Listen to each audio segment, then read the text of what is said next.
Olá, tudo bem? Vamos começar o vídeo de hoje falando sobre visitação. Eu já vou iniciar o vídeo lembrando que eu falei no primeiro vídeo dessa semana, nosso tema da semana é guarda e visitação, mas lá no primeiro vídeo eu usei um termo e falei para vocês que a regulamentação de visita é um termo inadequado, antigo e antiquado. Por quê? Porque visita a gente faz para aquele parente distante, para aquele amigo que você não vê faz tempo. Criança, a relação da criança ou do adolescente com o seu pai e com a sua mãe é uma relação de convivência. Então não é visita, o termo correto é regulamentação de convivência, tá? Então vamos iniciar falando corretamente.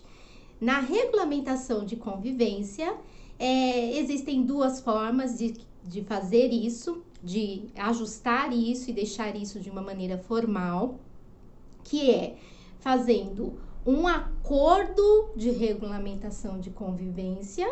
E o que seria o acordo? Seria aquele processo que você leva para o judiciário apenas para o juiz homologar, né? O Ministério Público vai fazer vistas, mas assim, eles vão simplesmente entrar, decidir se tá tudo certinho e falar assim, ok, tá sentenciado que vai ser dessa forma que essa família vai conduzir o convívio entre o filho e entre os pais, ok? Isso funciona de forma consensual. Quando se fala em acordo, é realmente um acordo. Então, o pai e a mãe convocam um advogado, pode ser feito por apenas um advogado. Esse advogado vai redigir esse termo, tá? E ali é tudo muito bem detalhado, porque o que tem que ser levado em consideração vai ser sempre a necessidade da criança, o melhor benefício para a criança. Então, as regras, né, tem que ser pautadas naquela rotina dessa criança.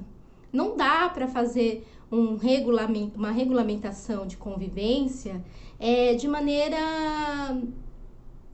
assim, de maneira informal. Ou você fala assim, vai me pegar tal dia, de 15 em 15 dias, tal horário e devolve tal horário. Não é só isso. Porque essa regulamentação, ela vai comprometer toda a rotina da criança, tá? Então, para que fique realmente certinho, redondinho, que isso não te cause problemas no futuro, o ideal é que você faça isso com um advogado, especialista na área de direito de família, e aí ele vai colocar tudo no papel. E quando eu falo tudo, tudo é tudo, né? Então, assim, fica definido ali se a criança vai passar virada de ano, do ano que é par, por exemplo, nós estamos num ano par, né? Se a virada para o ano ímpar vai passar com a mãe ou com o pai, se o Natal daquele ano par vai passar com a mãe ou com o pai, se as férias, os primeiros 15 dias de férias, nas férias mensal, né? Se vai ser com a mãe ou com o pai. Então, tudo isso vai ficar definido no papel, os dias, né? Os horários, tudo bonitinho, tudo formalizado, de comum acordo, e isso é colocado, levado para o judiciário, né, através de um acordo, o advogado protocola esse tipo de petição e o juiz homologa, dando uma sentença, estando de acordo com aquilo, ele vai simplesmente homologar. Resolveu o problema num primeiro momento. E tem a outra maneira, que seria com a ação judicial de regulamentação de visita ou de regulamentação de convivência.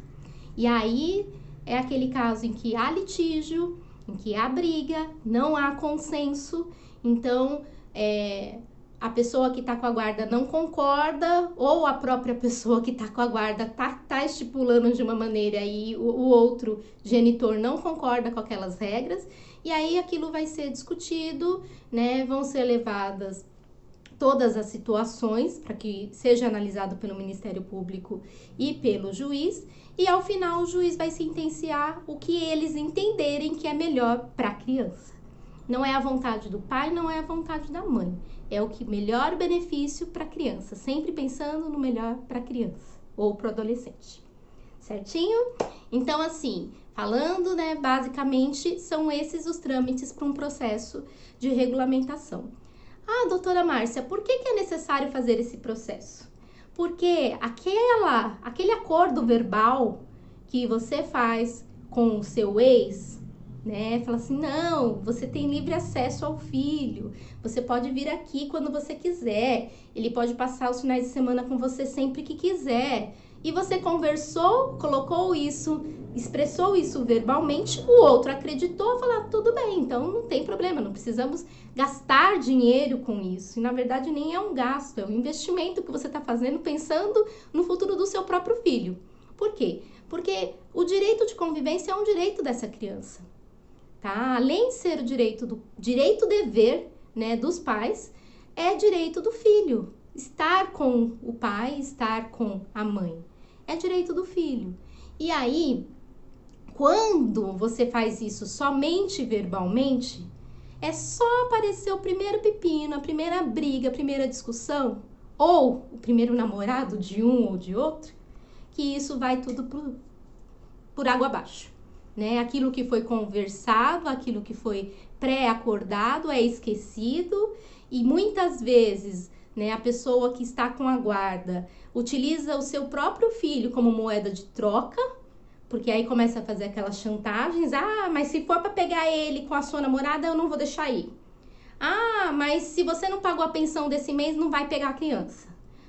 Entendeu? Então, assim, tendo tudo isso num processo judicial, você tem um título executivo para poder executar no momento que for necessário. E isso é bom para os dois, é bom para as duas partes, é bom para os dois genitores. Por que eu estou dizendo que é bom para os dois? Porque aquele que descumpre pode ter que pagar multa para o outro. Por exemplo, tá marcado lá que papai tem que pegar a criança de 15 em 15 dias. Se ele descumprir essa regra que está homologada pelo juiz, foi definida por ele, está sentenciado, ele tem que cumprir. Se ele descumprir essa regra injustificadamente, que acontece muito, você pode executar esse título. Ou convocando o próprio juiz para poder dar uma prensa nesse pai que não está atuando como tem que atuar. Ou esse juiz vai convocar um oficial de justiça para ir lá chamar esse pai e falar assim, você tem essa responsabilidade, tem que cumprir. Se for uma situação mais dramática, mais drástica, a polícia pode ser convocada, né? E também ele pode ser penalizado com uma multa financeira. Então, assim, quando mexe no bolso, na maioria das vezes as pessoas sentem. Então, a única maneira que você tem de proteger o direito do seu filho de uma maneira que depois você consiga executar essa decisão judicial é através de um processo, tá? Então, aqui a gente já deu meio que uma pincelada geral em como funciona esse processo de regulamentação de convivência. A gente vai seguir falando um pouquinho mais sobre como é o dia a dia disso e por que é um processo tão importante. Eu falei isso também nos primeiros vídeos, né? A gente sabe que, infelizmente, muitas crianças, muitos adolescentes, muitos adultos que passaram por um processo de divórcio dos pais traumático e que foram impedidos de estar com um dos genitores, começam a apresentar problemas. E aí esses problemas podem ser de nível psicológico, desatenção na escola, agressividade, pode ser qualquer coisa. Então, pensando no bem-estar, na saúde do seu filho, regulamente isso, coloque isso no papel, porque aí você consegue fazer com que seja cumprido. E aí você me pergunta assim, mas doutora Márcia, o pai não faz questão nenhuma de estar com o filho, eu ainda assim tenho que entrar com essa ação? Tem, porque você está protegendo o direito do seu filho de conviver com o pai. E aí também tem aqueles casos do pai, eu tô falando pai porque é o mais usual, tá? Mas acontece também ao contrário. Tem aqueles casos que o pai pega a criança, vai pra balada e a criança fica com os avós, ele não tem convívio nenhum, é aquele pai que é pai de selfie, né? Só serve para tirar foto e postar que é pai, que tem um filho para colocar nas redes sociais dele. Então, essa pessoa, sabendo que ela pode ser punível financeiramente, ela vai pensar duas vezes antes de descumprir as regras de convivência, né? Então, assim, não tem como exigir de um pai ou de uma mãe que ele dê amor ao seu filho. O juiz não tem como fazer isso, mas o juiz tem como fazer com que ele cumpra com a obrigação dele, para que isso traga menos impacto negativo possível para essa criança no futuro. Então, esse processo é um processo muito recorrente para quem trabalha com direito de família e normalmente é o processo que dá mais trabalho, porque chegar nesse consenso é muito complicado. Sempre tem briga, mas lembre-se o seguinte, que se você tiver uma ação judicial de regulamentação e por algum motivo isso não tá dando certo, porque acontece muito, coloca tudo no papel, mas não funciona na prática. Você a qualquer momento pode pedir para rever tudo aquilo que foi colocado no papel e colocar de uma maneira que funcione. Então, tem como resolver, mesmo que o processo judicial não atenda às necessidades. Tipo, tá acontecendo divergências, a gente não tá batendo os horários, mas tudo que for colocado no papel, lembre-se que é buscando o melhor interesse para a criança, tá? Eu só vou dar uma cutucada na colinha para ver se eu estou esquecendo alguma coisa importante. Amanhã eu vou entrar com algumas coisas mais pontuais, principalmente nesse período de pandemia. É um período que essa ação de regulamentação de visita vem sendo descumprida por alguns, né? E aí teve uma demanda muito grande de regulamentação de visita nessa fase de pandemia por conta dos problemas, né, que aconteceram mesmo para aqueles que já tinham isso formalizado. Existem sentenças, e aconteceu aqui em São Paulo mesmo, de um pai que foi proibido, né, de estar com o filho. Por quê? Porque ele veio de uma viagem internacional, né, e ele também era grupo de risco. Então, o juiz, por mais que ele tenha tentado reivindicar o direito dele, o juiz e o Ministério Público entenderam que o melhor para aquela criança era que não houvesse esse contato físico. Então, assim, tudo isso a gente vai estar falando amanhã com mais detalhes, né, sobre essa fase da pandemia. E por hoje, espera só um pouquinho, eu vou para minha cola rapidinho para ver se eu não estou esquecendo de nada importante, tá bom?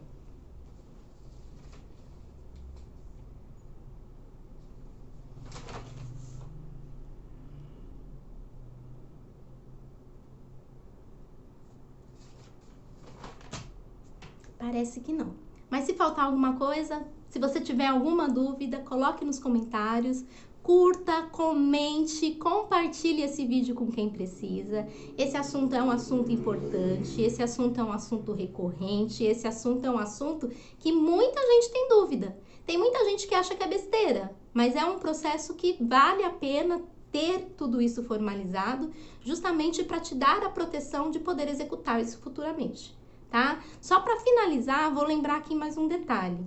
Se por acaso aquele pai, e lembre-se, estou falando pai, mas pode ser o contrato, pode ser a mãe, tá? Que tem a obrigação de fazer as visitas, que tem a obrigação de sair da sua casa, que ele não está com a guarda para ter esse momento de convivência com o filho, se ele está descumprindo, não está nem aí para a ordem judicial, não vem pegar a criança quando precisa. Você tendo essa sentença, que é uma decisão judicial, que é um ofício, né, do juiz falando o que tem que ser cumprido. Isso futuramente pode servir para você ingressar com uma ação de danos morais por abandono afetivo. E aí é como eu falei, gente, se precisar mexer no bolso, as pessoas terminam acordando para a vida e cumprindo com as suas obrigações. Infelizmente, para muita gente funciona desse jeito. Então, é um método, sim, coercitivo muitas vezes, sim, necessário, sim, porque você está pensando no melhor para o seu próprio filho, ok? Amanhã a gente continua com o tema de visita e eu desejo que vocês tenham uma ótima noite. Fiquem com Deus.